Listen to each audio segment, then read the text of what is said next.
Oi, gente, tudo bem com vocês? Bem-vindos ao Clube de Cultura. Hoje a gente vai falar sobre um tema muito legal, o cinema brasileiro.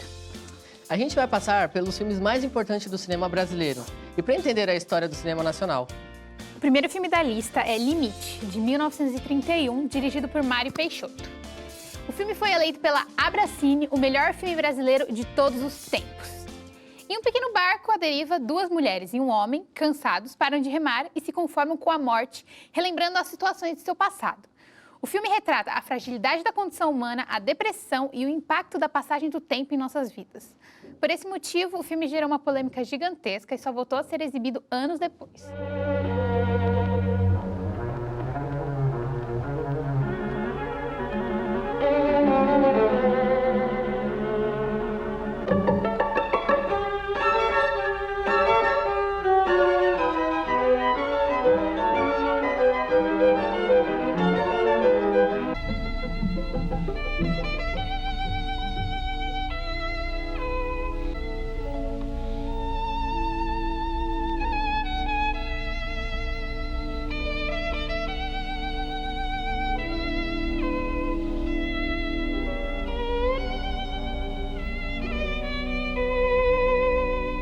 Agora vamos falar do filme O Cangaceiro, de 1953, de Lima Barreto. O filme é inspirado na história do lendário Lampião e é considerado o melhor filme da Veracruz, a Hollywood brasileira. Por uma entrada enquanto os macacos derem fé estão cercados. E agora cada um com seus companheiros e ninguém esqueça A Veracruz foi um grande estúdio brasileiro que durou 5 anos e produziu 40 filmes. Isso é, em média, 8 longa-metragens por ano. Eles investiam pesado em cinema e traziam equipamentos de fora. Mas, como eles vendiam os filmes para as distribuidoras por um preço fixo, eles acabaram falindo.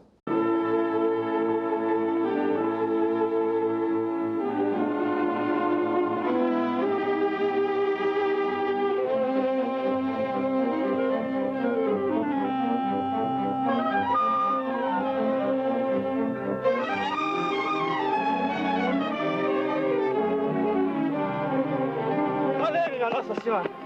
Estamos cercados, lá se vê Gardinha. Outro filme é Deus e o Diabo na Terra do Sol, de 1964, de Glauber Rocha. É um clássico do cinema novo e um dos títulos mais conhecidos de Glauber Rocha. O filme mostra a vida sofrida do sertanejo Manuel e de sua esposa Rosa, numa terra que aparentemente foi esquecida por Deus. Para quem aprecia o cinema autoral, este é um filme obrigatório para conhecer o movimento do cinema novo, que é considerado a novela vague brasileira.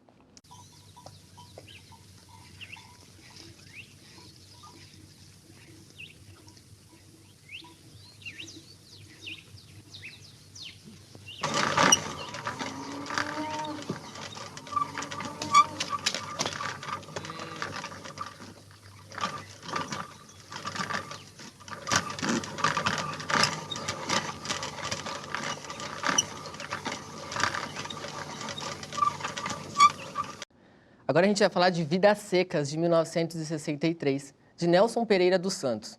É um outro filme que retrata a dura vida das famílias que vivem nas regiões secas do Nordeste.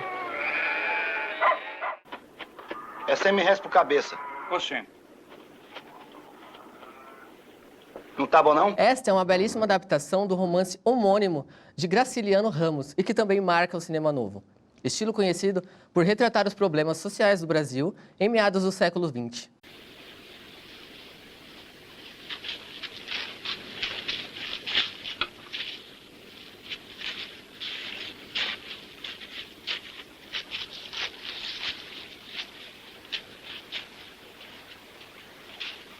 Por aqui nós nunca que vamos chegar. Você é teimosa, chefe. Tanta volta, não tem fim. Nós temos que ir pelo rio mesmo. Ia chegar meio-dia. Terra em Transe, de 1967, de Glauber Rocha. Uma das obras mais polêmicas de Glauber Rocha, pois representa uma metáfora da situação política brasileira entre 1960 e 1966. A trama se passa na fictícia República de Eldorado, palco de um triângulo amoroso entre um jornalista idealista, um político conservador e a amante deste.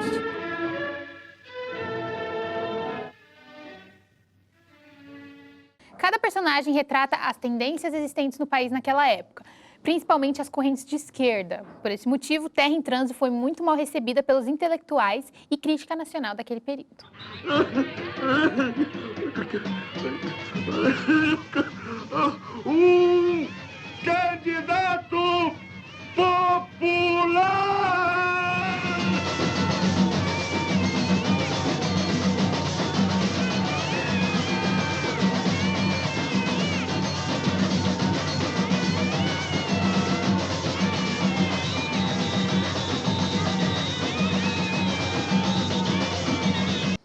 O próximo filme é um marco do período conhecido como cinema marginal. O Bandido da Luz Vermelha, de 1968.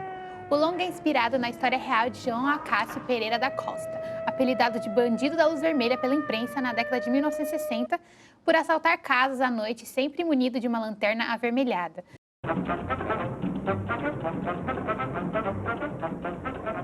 Flor do meu bairro se mandou, chefe.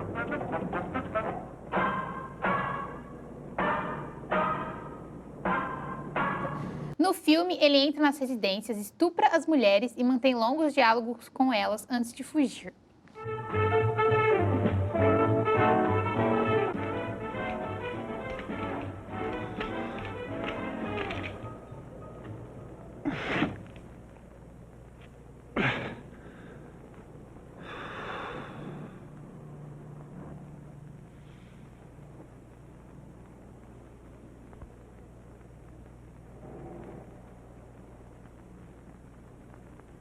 Bandido da Luz Vermelha.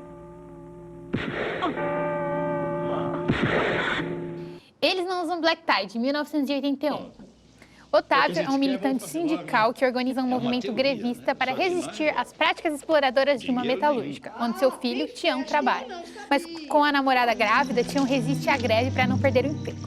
Eles Não Usam Black Tie debruça-se sobre os conflitos, contradições e anseios da classe trabalhadora no final dos anos 70, na crise final da ditadura militar. Sucesso de bilheteria nos anos 1980, o longa cativou o público e a crítica. O filme brasileiro conquistou vários prêmios, com destaque para o Leão de Ouro no Festival de Veneza, de 1981. Guarinha mesmo estava até o velho, lá na prata, fazendo comício. Ele e o Braulio distribuindo os panfletinhos dele, ó. Enquanto não pegar mais uns anos de cano, o velho não sossega. Tá na dele, né, tchau? É, e eu que me dane, né? Aguentar a barra do seu Otávio é dose.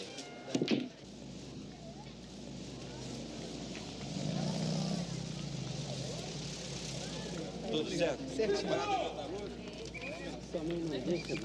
Cabra Marcado para Morrer, de 1984. É um documentário de Eduardo Coutinho sobre o líder camponês João Pedro Teixeira, assassinado em 1962, no nordeste do país. Começou a ser filmado na década de 1960. Com o início da ditadura, as gravações tiveram que ser interrompidas e só foram retomadas em 81. O diretor, então, voltou ao local das filmagens, agora para contar o que havia acontecido com as pessoas da região, durante todo esse período de quase 20 anos. Como integrante do CPC e responsável por estas filmagens, também paguei meu tributo ao nacionalismo da época, indo filmar em Alagoas um campo de petróleo que a Petrobras começava a explorar. Depois de passar por Pernambuco, a Univolante chegou a Paraíba no dia 14 de abril. 2 semanas antes, João Pedro Teixeira, fundador e líder da Liga Camponesa de Sapé, tinha sido assassinado. No dia seguinte à nossa chegada, realizou-se em Sapé, a uns 50 quilômetros de João Pessoa, um comício de protesto contra o assassinato. Elizabeth Teixeira, viúva de João Pedro, compareceu com 6 de seus 11 filhos. Esse é o meu filme favorito dessa lista, é A Hora da Estrela, de 1985, de Suzana Amaral. Suzana Amaral decidiu levar a história do livro de Clarice Lispector para o cinema, marcando sua estreia como cineasta na tela grande. Na trama, acompanhamos Macabea em sua jornada diária. Ela trabalha como datilógrafa em um pequeno escritório, onde realiza suas tarefas de forma precária. Sua colega Glória, e praticamente sua antítese, ela é bonita, malandra e segura de si, em um mundo onde a aparência é importante, sua falta de beleza e postura a colocam sempre para baixo. Quando conhece o também retirante Olímpico, parece que seu destino mudará, mas Olímpico é uma presença tóxica, tratando-a como um capacho a cada oportunidade. Exibido no Festival de Berlim, em competição, A Hora da Estrela foi vencedor na categoria Melhor Atriz, além do filme ter conquistado o Prêmio da Crítica. Alô? Pereira Ramalho? Bom dia. É pra você. Alô? Hã? Por quê? Se você não pode vir hoje, então não precisa voltar nunca mais. Esses homens só querem se aproveitar. Depois que a gente dá, eles tomam um Doril.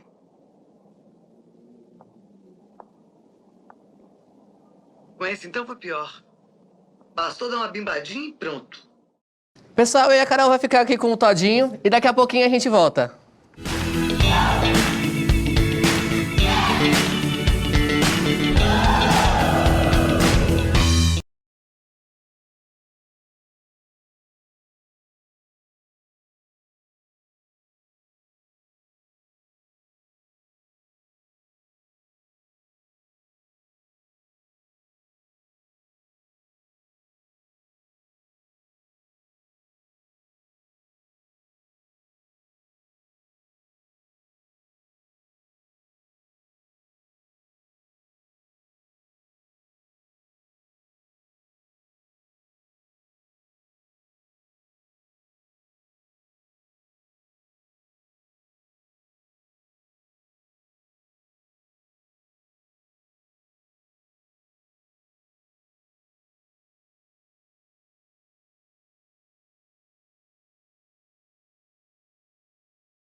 Vamos olhar as palavras um pouquinho?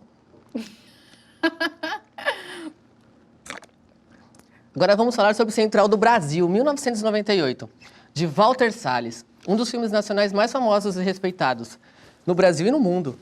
Central do Brasil foi vencedor do Urso de Ouro de Berlim e teve 2 indicações ao Oscar. Ao estilo road movie, Central do Brasil conta a emocionante história da amizade entre uma mulher e um garoto que desejam encontrar sua família após a trágica morte de sua mãe. Não, eu vou botar hoje. Ai, que bom. Porque eu queria rasgar aquela. Eu queria mandar outra. Oh. Eu acho que eu fui brava demais com Jesus.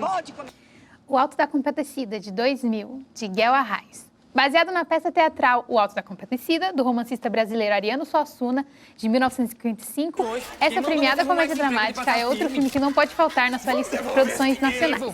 O enredo é ambientado no sertão nordestino, se apropriando dos personagens típicos das histórias de cangaceiros e retratando uma aventura de amor e redenção. Tá aí, um bicho gostoso esse quase. A gente quase assa, quase come. Se for mesmo que tá no céu, o colchão parecia uma nuvem. Dona Dora dá um fungado no pé do ouvido que arrepia toda a região do meio. Cuidado. Agora a gente vai falar sobre um filme que causou bastante polêmica aqui no Brasil, Cidade de Deus, de 2002. De Fernando Meirelles, considerado um dos filmes nacionais contemporâneos mais populares internacionalmente.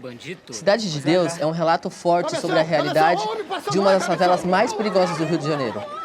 A trama é baseada no romance de Paulo Lins e retrata como o crime organizado se desenvolveu na Cidade de Deus, construída durante os anos 60. Em meados de 1980, a favela atingiu o auge da criminalidade, retratando através da guerra firmada entre famigerado Zé Pequeno e o heróico Mané Galinha. Madame Satã, de 2002.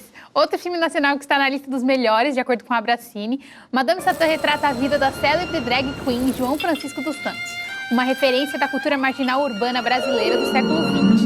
No longa, acompanhamos a trajetória desse lendário personagem da boêmia carioca antes de se tornar no mito Madame Satã.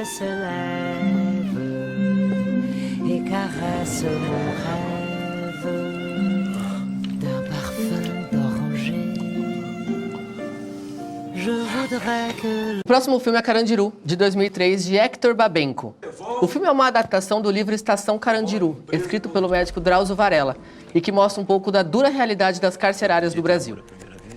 A trama se foca no trabalho de Varela, na extinta casa de detenção, local onde ocorreu o massacre de 2 de outubro de 1991, quando mais de 100 presos foram mortos de forma brutal pela polícia.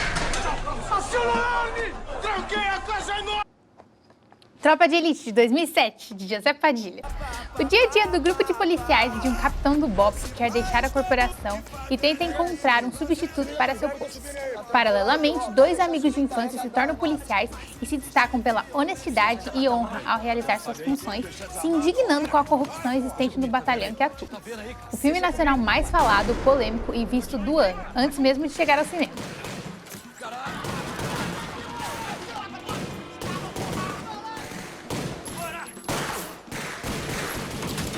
Segundo os produtores, estima-se que cerca de 3 milhões de brasileiros viram Tropa de Elite em um DVD pirata antes da estreia. Eu assisti. Que Horas Ela Volta, de 2015. De Ana Mui Laerte. Um premiado drama que retrata os conflitos e desigualdades da sociedade brasileira entre empregadas domésticas e seus patrões de classe média. O filme foca na personagem de Val, interpretada por Regina Casé, que é uma pernambucana que se mudou para São Paulo em busca das melhores condições de vida para sua filha. No entanto, quando ela decide viver com a mãe na casa dos patrões, eles começam a perceber os preconceitos e diferenças impostas entre as classes sociais. Tá querendo vir para São Paulo para ficar comigo. Quanto tempo que vocês não se veem? E o último filme da lista é Bingo, de 2017, dirigido por Daniel Rezende. O filme conta a história de uma figura midiática bastante aclamada na década de 80, o Bozo, interpretado por Arlindo Barreto. Na trama, no entanto, Barreto é representado por Augusto Mendes, um ator que sonha em ser muito famoso, mas fica frustrado quando descobre que ninguém o reconhecerá com a máscara de Bozo. Assim, o artista entra num turbilhão de crises, mergulhado no mundo das drogas para ter paz. O filme foi o escolhido do Brasil ano passado para concorrer ao melhor filme estrangeiro no Oscar, mas ele não foi indicado. Nos anos 80. Essa é a grande chance da minha vida, você não vai estragar. Gente, essa é a lista que a gente fez e esses são só alguns dos filmes, mas a gente vai deixar lá no nosso site a lista da Abracine com os 100 melhores filmes de todos os tempos brasileiros, né? E para vocês darem uma olhada na sinopse e assistir, porque vale muito a pena. Nós vamos para um rápido comercial e nós já voltamos.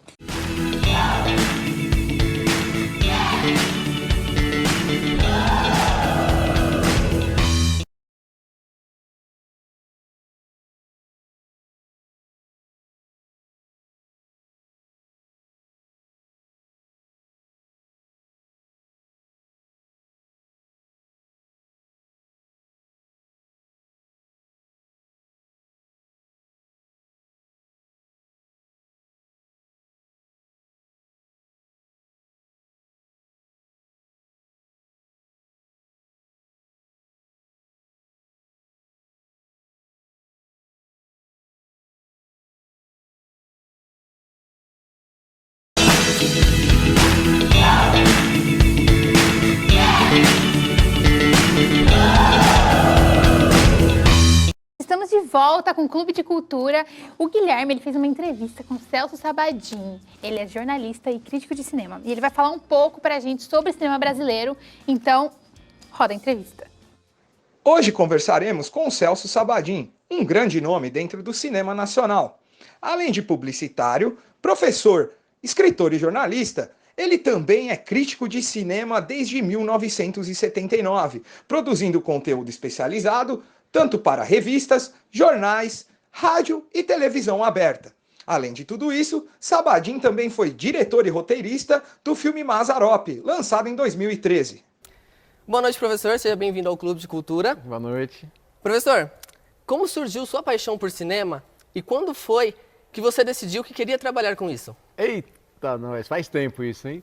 Faz tempo. Minha paixão por cinema, eu acho que surgiu com uma necessidade, assim. Eu acho que eu queria conhecer o mundo, queria viajar, queria ver todos os países e não tinha dinheiro. Então, eu acho que a maneira mais barata de fazer isso era o cinema, né? Quando eu era moleque, tinha muito cinema, tinha cinema perto de casa, bem pertinho da minha casa, tinha uns 3, 4 cinemas que dava praticamente para ir a pé. E era meio que uma coisa natural da garotada daquele momento, né? Naquela época não tinha internet, não tinha videocassete, nem isso tinha naquele momento, não tinha o DVD. E eu comecei a entrar nesse mundo meio fascinante, né? Meio maravilhoso do cinema. Comecei a viajar nas ideias dos outros cineastas, a viajar nos países, nas realidades dos outros cineastas. E foi uma coisa que foi crescendo, né? Foi crescendo. Aí eu falei, eu quero trabalhar com isso. Só que imagina, né? Moleque, classe média, média baixa, ZL, São Paulo, querendo fazer cinema nos anos 70, né? Quando estava saindo da faculdade, estava entrando na faculdade. Nem pensar, né? Era uma coisa muito inalcançável. A sensibilidade era diferente. Era muito diferente, né? Os filmes eram caríssimos para fazer, você tinha que conhecer as pessoas, eu não conhecia ninguém. Aí eu acabei entrando no cinema pela porta do jornalismo. Acabei me especializando em jornalismo cinematográfico, acabei virando crítico e foi mais ou menos por aí, uma paixão desde molecão mesmo. Ah, bacana. Por que você acha que as pessoas têm preconceito com o cinema brasileiro? Elas tendem a valorizar mais o cinema hollywoodiano e por quê?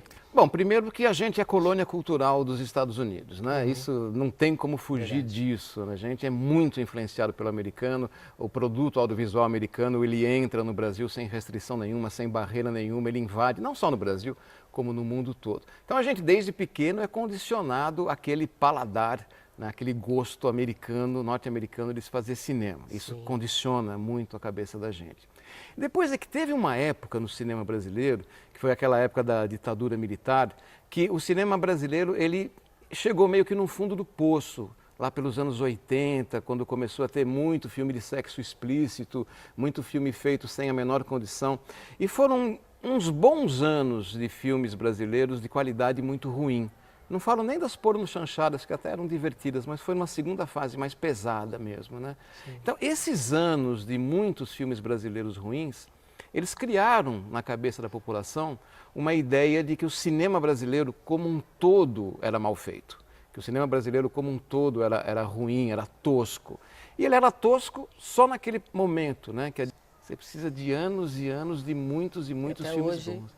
Até hoje, né? E é difícil, você precisa concorrer com o cinema do mundo inteiro, concorrer com o cinema de países que têm uma economia mais forte que a nossa, que países que têm uma cultura mais forte que a nossa. O que o senhor pensa do mercado audiovisual para os novos cineastas? E quais as oportunidades eles têm para poder ingressar nesse mercado? Rapaz, no momento que a gente está vivendo, tudo seria um chute. A gente está entrando num Brasil novo, né? Com um novo comando. Um comando que está aí ameaçando não ter nem Ministério da Cultura mais, ou se tiver, ele vai ser comandado por um ex-ator pornô, nada contra o ator pornô, mas contra a figura, né? Então é um momento completamente nebuloso, né? Não quero apavorar ninguém, mas é um momento completamente nebuloso. Sinceramente, nos vários anos que eu trabalho nisso, eu acho que eu nunca vi um momento tão nebuloso quanto esse, porque a gente entregou o comando do país a uma pessoa completamente despreparada, principalmente na área cultural, e o audiovisual vai junto, né? Acho que qualquer coisa que eu falasse agora seria um chute irresponsável. Sim. A última pergunta para a gente poder estar finalizando com o senhor. Futuramente, o que você espera das produções cinematográficas nacionais? Vai meio que de encontro àquilo que a gente estava falando, né? A questão do futuro tá bem esquisito no Brasil, né? Mas a gente precisa ser otimista, né? A gente precisa continuar trabalhando ou fugir do país, não tem outra escapatória. Eu espero que as produções audiovisuais, elas se libertem de umas certas amarras que o Brasil ainda tem, de ser muito mais áudio do que visuais, né? Nós temos uma tradição muito grande do rádio brasileiro, né? A televisão brasileira é filha do rádio, os programas audiovisuais brasileiros são muito atrelados à questão do verbal, né? Do falado e pouco visual. Nós temos uma cultura muito grande de telenovela também, né? No audiovisual, e a telenovela também é muito mais áudio do que visual. Eu acho que o profissional de audiovisual brasileiro, ele precisa, de repente, ver mais filmes bons, pensar mais de uma maneira visual, mostrar mais e falar menos. Eu gostaria muito que o audiovisual brasileiro fosse por esse caminho. Baixar um pouquinho a bola do verbal, do falado, do áudio e explorar as possibilidades visuais que são realmente infinitas nesse campo. Que desse a oportunidade, né, para essas áreas. Exatamente, né? Para a gente abrir mais a cabeça, abrir mais o pensamento, abrir mais a sensibilidade. Estamos precisando demais disso. Sim. Professor, muito obrigado. Pessoal, nós ficamos por aqui com a entrevista e vamos voltar lá para os estúdios. Então, gente, essa foi a entrevista com o Celso e pensando em tudo isso que ele falou, vamos falar sobre grandes filmes brasileiros de 2018. Esse foi um ano cheio de produções nacionais, entre elas estão O Animal Cordial, filme de suspense dirigido por Gabriela Amaral. Inácio é o dono de um restaurante de classe média e não possui uma relação muito boa com seus funcionários, em especial com o cozinheiro de Jair. Quando o restaurante é assaltado, Inácio e sua leal garçonete Sara precisam controlar a situação e lidar com os clientes que ainda estão no estabelecimento. O longa deu a Murilo Benício, que interpreta Inácio, o prêmio de melhor ator no Festival de Cinema do Rio. Outro filme que precisa ser falado é As Boas Maneiras, que é mais um filme brasileiro de suspense. Ana contrata Clara, uma solitária enfermeira moradora da periferia de São Paulo, para ser babá de seu filho ainda não nascido. Conforme a gravidez vai avançando, Ana começa a apresentar comportamentos cada vez mais estranhos e sinistros hábitos noturnos que afetam diretamente Clara. O filme levou vários prêmios no Festival do Rio, incluindo melhor filme, melhor fotografia e melhor atriz coadjuvante. Vamos falar agora de um filme que acabou de estrear no cinema, Todas as Canções de Amor. Filme de romance com Marina Rui Barbosa e Bruno Gagliasso. O filme faz um paralelo entre o começo e o fim de um relacionamento, através da história de Chico e Ana, que se mudam para um novo apartamento e acham uma fita cassete que a antiga moradora fez há 20 anos para seu marido. O filme tem direção de Joana Mariani e ganhou o prêmio da crítica de melhor filme brasileiro na Mostra Internacional deste ano em São Paulo. Tô gravando uma fita pra você. No dia 12 de novembro, acontece o Projeta Brasil. São 45 filmes brasileiros que vão ser exibidos em salas Cinemark de todo o país, por ingressos a R$ 4,00. Inclusive, Todas as Canções de Amor e As Boas Maneiras estão entre os 45 filmes que serão exibidos. Então, se você puder, não perca a chance de assistir. Aqui no Brasil, dá para perceber que filmes de suspense e terror não são muito comuns. E mesmo assim, esse ano, tivemos 2 grandes filmes do gênero. Isso mostra que o cinema brasileiro precisa apostar mais em novas ideias, seja suspense, terror, romance ou até mesmo ficção científica.